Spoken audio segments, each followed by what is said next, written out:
Apakah Anda masih ingin hidup? Mungkin ini sebuah tanya yang tak biasa, sebuah tanya yang tampak bodoh. Mungkin itu pula komentar Anda. Mengapa bertanya? Masih ingin hidup? Karena semua orang bekerja justru untuk hidup. Bukankah tiap orang berjuang dari pagi hingga malam hari untuk sesuap nasi dan mempertahankan diri untuk memanjang hari demi hari menggapai apa yang kita sebut usia panjang? Ya, semua kita ada di sana dan berkompetisi, berlari. Tetapi yang saya maksud, apakah Anda masih ingin hidup? Hidup yang hidup itu harus. Hidup yang hidup itu yang dipikirkan.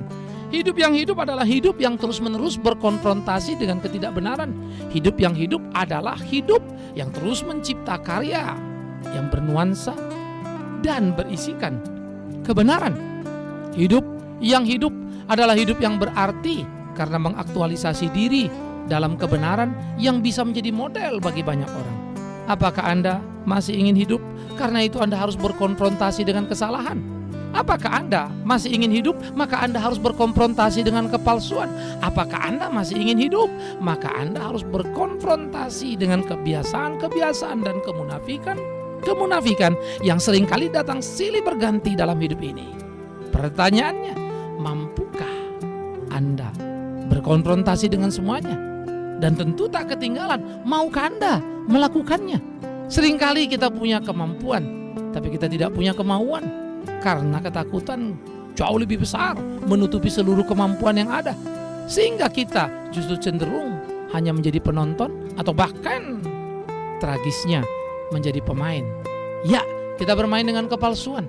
Kita tak mau berkonfrontasi. Maka ketahuilah, ketika kita terlibat dan bermain dengan kepalsuan, ketika kita terlibat dan bermain dengan ketidakbenaran, ketika kita terlibat dan bermain dalam kemunafikan, kita tak lebih dari pecundang yang sudah mati sebelum mati. Kita tak hidup di dalam hidup.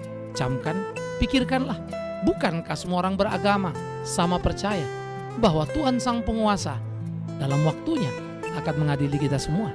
Mengapa anak manusia tak bijak mengamati diri, menyikapi dengan jeli, sehingga tak terjebak pada perangkap-perangkap yang salah dari si pendusta yang luar biasa, bapak segala dosa, yaitu setan yang tak pernah selesai untuk memakan korban dengan tipuannya, menjatuhkan banyak orang dengan perangkapnya.